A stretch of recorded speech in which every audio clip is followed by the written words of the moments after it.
is so good for me to be back at this church.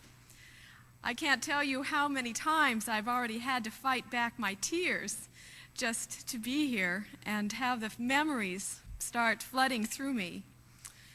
You know, I got a call to a new church this weekend. It'll be my 5th church since I've been ordained.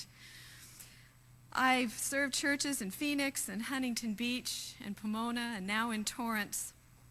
And I've attended churches all across the United States and around the world, in Israel, New Mexico, Mexico, and even in China. But no matter where I go, this church is always my home church. And here I go again. I'm very sorry that my family was not able to be here. My father is now living in Missouri. My brother lives up in Sunnyvale, my brother Jim, and my brother Dave and his wife are expecting a new baby, and they need to be staying home right now. And then, as Lee mentioned, my husband is in Moscow. But I'm very happy that I can be here with you. I want to tell you a love story this morning. More specifically, I want to tell you a story about God's love.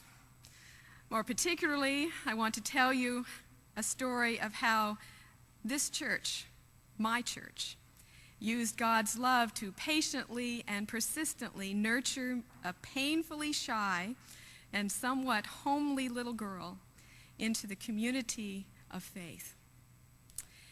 It was by chance, or perhaps more honestly by God's design, that my parents first came to Orange in 1959.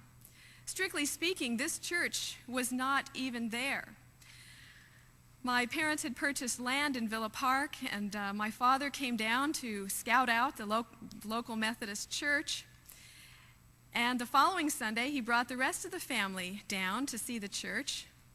And they drove round and round and round the block, and they couldn't find that little white frame church that he had seen the Sunday before. Between one Sunday and the next, they had torn the whole church down, and it was just a hole in the ground.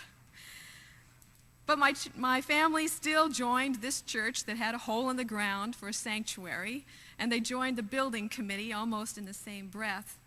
My mother started cooking fundraising dinners in the old Epworth Hall, and my father installed the first sound system that was in this church.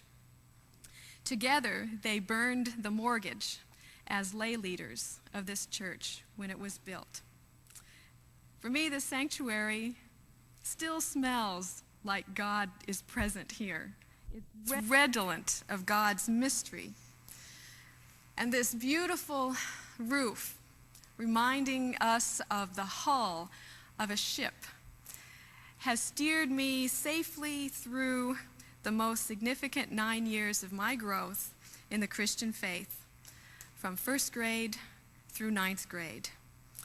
Sunday by Sunday, each of the jewel-like windows have spoken to me of the awe and majesty of God's grace. The windows above have told the old story of Jesus and his love to generation after generation of young people. Memories of my childhood and youth race through me even as I stand in this pulpit, because one of the greatest heroes of my life stood here pouring out in rich tones the good news of God's grace and compassion and purpose for my life. His name was Reverend Richard Kendall. And I tremble as I stand here because I feel unworthy to preach from the same pulpit that he did. I still find it beyond my comprehension that God had called me to the same life of full-time Christian service to which Pastor Kendall dedicated his entire life. Well, I mentioned before that I was painfully shy as a child, and this is very true. I was completely incapable of speaking in the presence of any adult, including my father, almost. I even felt uncomfortable visiting my friends in their homes. And Sunday school classes, which were filled with strange children that I never saw during the week, because none of them went to my school, and had these strange adults who I never saw in between the Sundays, that was a complete ordeal for me to endure. And to this day, I was thinking back, I can't remember a single activity or Sunday school lesson that I learned in Sunday school. And let me hasten to say it was not because of the Sunday school teachers. It was because I was so withdrawn and so shy that I just couldn't open up enough to take anything in. I knew everybody's shoes by heart. I never looked up to see their faces. I was really shy. I was really withdrawn. I was so closed up. How was God ever going to get through to this kid? Well, I'm sorry that I can't tell you any dramatic story of my conversion experience in one particular moment. And there's not even one special person that I could ever single out as being responsible for leading me to Christ. It was not one big moment, not one unique personality that was finally able to open the door in my armor. What made the difference to me was simply living as a part of this community of faith. Sunday by Sunday. It was not any special program for the children or for the youth. What made the difference for me was watching and observing the adults in the congregation as they worshiped, sang, prayed, studied, played, and ate together. It was God's patient, persistent, powerful love shown to me by caring Christian adults in this congregation over 9 long years, which finally loved me into faith and trust.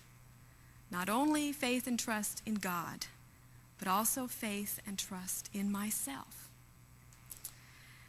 The best thing this church ever did for me was to allow me to use my gifts and my talents right here in this church. I loved to sing. I sang in every choir from early elementary to junior high under Wes and Patty Marquardt. They had us, in those days, they were very old-fashioned. They made us memorize all 4 verses of the hymns. And to this day, I can probably sing 20 hymns completely by heart. And those hymns taught me all the theology that I will probably ever need to know. I still remember most vividly the first day in 3rd grade when our choir recited those precious words of the church's one foundation. The church's one foundation is Jesus Christ, her Lord. She is his new creation by water and the word. From heaven he came and sought her to be his holy bride. With his own blood he bought her, and for her life he died. For her life he died. I felt as if those words were directed specifically at me. For my own life, Jesus died. And later on, when I was asked to talk about my theology of what the church is all about and present it in a paper for elders' orders, I took that hymn and the 4 verses and explained what my feeling about the church was. I love to sing, and you let me love the Lord through song.